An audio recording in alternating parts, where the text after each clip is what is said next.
boleh tahu nih Kak, hubungan masyarakat D3 kan, itu akreditasi jurusannya itu apa Kak? Untuk akreditasi kita kalau di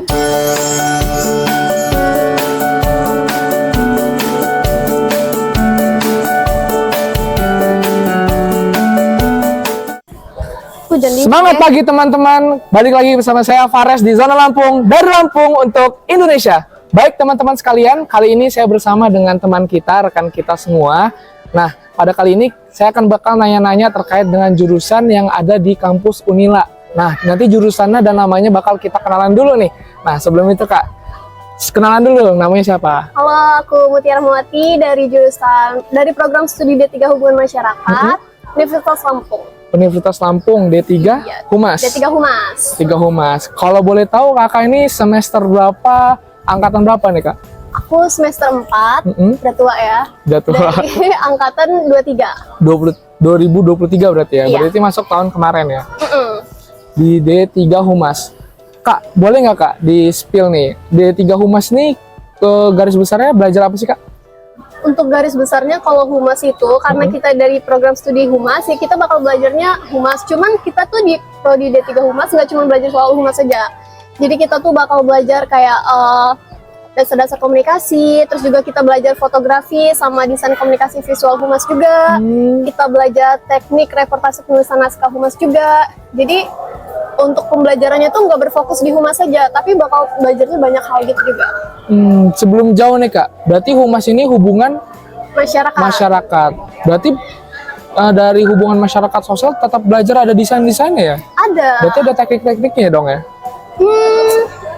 Ada sih. Ada ya? Ya, itu ada. desainnya itu kayak apa? Buat apa PPT gitu-gitu ya? Kalau di DKV-nya tuh aku spoiler dikit ya. Jadi nanti misalkan kita belajar fotografi, fotografi Humas tuh banyak banget kan. Kayak kita harus belajar angle-nya lah, ataupun kita belajar cara menangkap foto yang bisa menyentuh gitu misalkan. Terus nanti kita edit nih di DKV, gimana sih caranya supaya foto ini lebih menyala, supaya foto ini lebih bisa memberikan pesan yang bisa gimana caranya supaya sebuah foto itu mampu memberikan pesan dari cukup foto aja gitu. Berarti luas ya pembelajarannya? Luas banget ya. Kalau boleh tahu nih Kak, hubungan masyarakat D3 kan, itu akreditasi jurusannya itu apa Kak?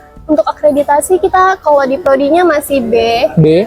Iya. Jadi B ya? Masih Tapi B. ada upaya dari jurusan maupun himpunan untuk upaya B naik gitu?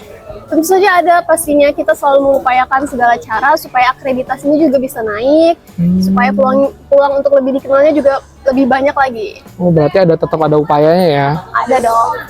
Kalau terkait D3 ini, untuk mahasiswa-mahasiswa yang baru masuk nih Kak, kan pasti banyak yang nanya terkait dengan UKT. Kalau di D3 sendiri itu UKT-nya berapa Kak range-nya? UKT-nya range-nya dari 1 juta sampai 5.400.000. 5.400.000 itu paling mahal? Paling mahal. Paling mahal, berarti sejuta ada ya? Ada. Kalau Kakak sendiri? Kalau aku tuh kemarin tuh 3,6 ya hasil banding. 3,6 tuh udah hasil banding? Sudah hasil banding. Berarti ada bisa banding ya? Bisa dong. Kalau kita ngerasa mahal bisa kita bandingin? Bisa. Seperti itu. Terus Kak, kan banyak sih mahasiswa-mahasiswa juga yang dari luar ya, luar pulau maupun luar provinsi lah ya. Itu kalau Kakak sendiri, kisaran biaya keseharian itu berapa Kak? Kalau untuk kisaran biaya yang aku sendiri keluarkan, karena aku tuh memang asalnya dari Bandar Lampung dan juga tinggalnya masih sama orang tua, jadi aku tuh kisarannya mungkin 500 sampai 1 juta per bulannya. 500 sampai 1 juta? Iya, itu untuk uang makan, uang transportasi, juga uang ngopi. Ngopi apa nih? Minum kopi? Iya, minum kopi aja. Kalau kayak uang ngeprint, kertas-kertas gitu, itu udah sejuta itu udah include? Udah include pasti. Udah include lebih ya? banyak malahan. Berarti ya, tapi tergantung ya sesuai dengan kebutuhan juga ya. Gimana kita mengkoordinasi keuangannya aja. Berarti kalau range harga untuk mahasiswa yang tinggal sama orang tua kisaran 500 sampai sejuta ya? Itu cukup kok, 500 cukup, juga sebenarnya. bahkan kadang-kadang lebih gitu ya? Iya, lebih banget. Bisa nabung juga berarti? Bisa dong pastinya. Nabung ya. Terus Kak, pertanyaan selanjutnya terkait dengan D3 Humas nih ya. Itu kalau D3 Humas itu cara masuk kampusnya ada berapa sih Kak? Cara masuk kampusnya kita cuma ada 3 ya sayangnya. Iya, dari SNBP, SNBT sama jalur mandiri. 3 itu ya. Iya, 3 itu doang. Kalau kakak sendiri dulu jalur apa? SNBT. SNBT berarti tes ya itu? Iya, tes. Oh, tes. Kalau kakak sendiri lumayan susah nggak itu ngerjainnya? Nggak susah-susah banget sih. Nggak susah-susah banget Iya, tuh ya? bisa lah. Bisa lah. Dia apa ini? Bisa apa ini? Bisa masuk. Bisa masuk ya? Tinggal merem aja. Tinggal merem tuh ya. Emang kalau di D3 Humas itu belajarnya itu berapa tahun sih? Kalau kita tuh belajarnya 3,5 tahun doang ya. 3,5 tahun. Iya, cuman mentok-mentok tuh 8 semester deh kayaknya. 8 semester 3 tuh udah tahun. paling lama itu. Lumayan. Iya, lumayan lama itu. Karena di semester paling kita tuh belajar tuh sampai semester 5 doang soalnya. Semester 6 itu kita udah magang, setelahnya kita cuma ngurus TA. Kayak gitu doang. Kan Dikit sebenarnya. kalau di S1 kan itu kan program terakhirnya kan skripsi. Kalau Iya. di D3 itu kayak mana program terakhirnya? Kalau di Humas, D3 Humas itu program terakhirnya itu ya itu TA tadi. Apa itu TA, Kak? Tugas akhir. Tugas akhir Iya. bentuknya? Jadi setelah kita magang, kita tuh nanti bakal bikin laporan. Laporannya tuh bentuknya TA. Kita ngapain aja di magang itu, apa aja sih yang udah kita dapetin sama magang, kayak gitu. Jadi kayak bentuknya laporan ya? Iya, bentuknya laporan. Berarti lebih mudah dong ya daripada skripsi? Iya, mungkin. Mungkin ya, karena nggak tahu juga ya skripsi kayak mana ya. Oke, terus kalau di D3 Humas itu boleh nggak sih Kak bebas pakaiannya atau gimana? Atau ada peraturan-peraturan yang terkhusus gitu? Kalau untuk pakaian kita nggak ada peraturan khusus gitu ya. Kayak yang penting sopan, terus kalau bisa pakai kemeja kalau kuliah gitu. Jangan pakai baju atau celana yang ketat. Selain itu untuk hari Rabu untuk mahasiswa aktifnya tuh biasanya kita pakai PDH. PDH jurusan tuh ya? PDH jurusan. Oke, terus kalau di D3 Humas itu ini nggak Kak, ada peminatan nggak, mata kuliah peminatan? Kalau untuk peminatan sih nggak ada ya. Nggak ada ya? Secara spesifik nggak ada. Nggak Karena, ada. Iya, beda sama jurusan-jurusan lain. Karena di prodi Humas itu kita tuh bentukannya udah paketan, jadi kita nggak perlu war-war KRS juga. Gitu. Selain itu, dari apa namanya mata kuliah yang udah kita dapetin juga, sebenarnya mahasiswa itu udah bisa nentuin di semester 3 ataupun 4 kita nih mau kemana gitu loh, minatnya sebenarnya mau kemana, itu udah bisa ditentuin sendiri sama mahasiswanya. Berarti nggak ribet ya, nggak kayak jurusan-jurusan lain ya? Itu dia. Nggak ada war-war KRS kan, Iya. biasanya jurusan-jurusan lain itu kan ribet di KRS itu ya? Enak berarti D3 Humas ini Enak ya? banget. Berarti recommended nih ya? Rekomendasi banget. Nah, ini nih Kak, pertanyaan yang paling penting nih.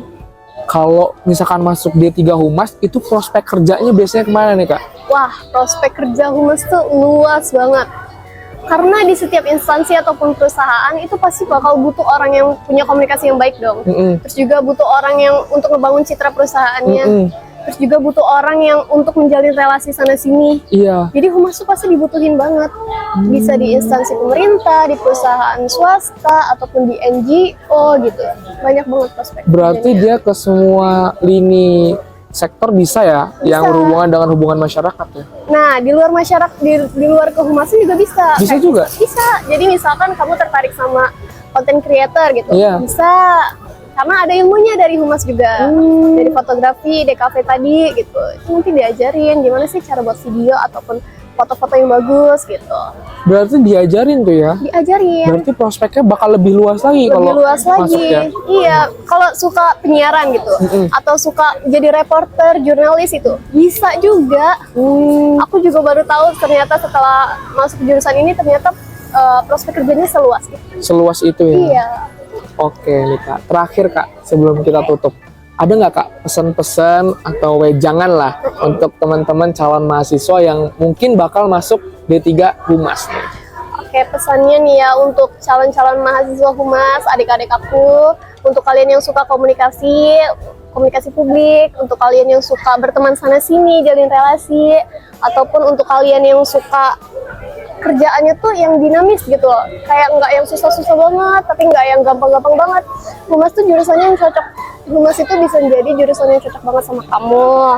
Karena di Humas ini kita nggak cuma belajar soal teori, kita juga belajar soal praktiknya secara langsung gitu. Jadi kita bisa tahu apa aja sih yang dibutuhin di dunia kerja saat ini gitu.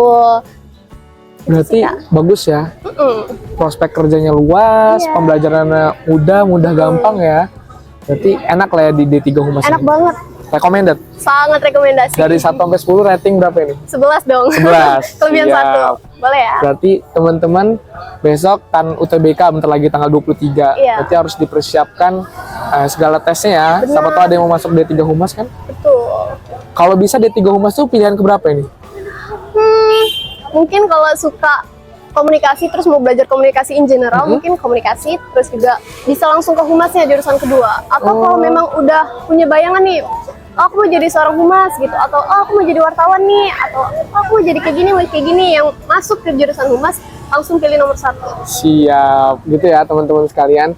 Jangan lupa besok UTBK pilih jurusan Humas. Siap. Oke teman-teman, terima kasih yang telah menonton. Jangan lupa like, comment, dan subscribe. Dadah! Dadah!